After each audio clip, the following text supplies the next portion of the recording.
গাজায় নির্বিচারে ইসরায়েলি বর্বরতা চললেও তা থামাতে এখনো কোনো পদক্ষেপ নেয়নি বিশ্ব নেতারা। শুধু ইরান এবং এর সমর্থিত গোষ্ঠীগুলো হিজবুল্লাহ, হুতি এবং ইরাকের বিভিন্ন রেজিস্ট্যান্স গ্রুপগুলো এর প্রতিবাদে যুদ্ধ চালিয়ে যাচ্ছে। তুরস্কের প্রেসিডেন্ট এরদোয়ানও এতদিন কঠোরভাবে নিন্দা করে এসেছেন এই মানবতা বিরোধী অপরাধের। তবে এরদোয়ান এবার যা ঘোষণা দিলেন তাতে নড়ে চড়ে বসেছে গোটা বিশ্ব।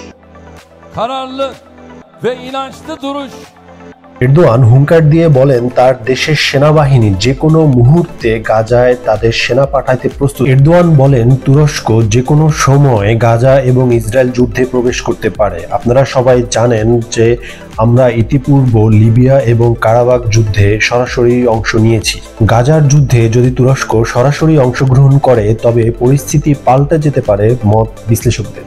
এছাড়াও তুরস্ক যদি হামাস এবং ইসলামিক রেজিস্ট্যান্সের মতো সংগঠনগুলোকে সামরিক সহায়তা প্রদান করে তবেও পরিস্থিতি পাল্টে যেতে পারে মত বিশ্লেষকদের।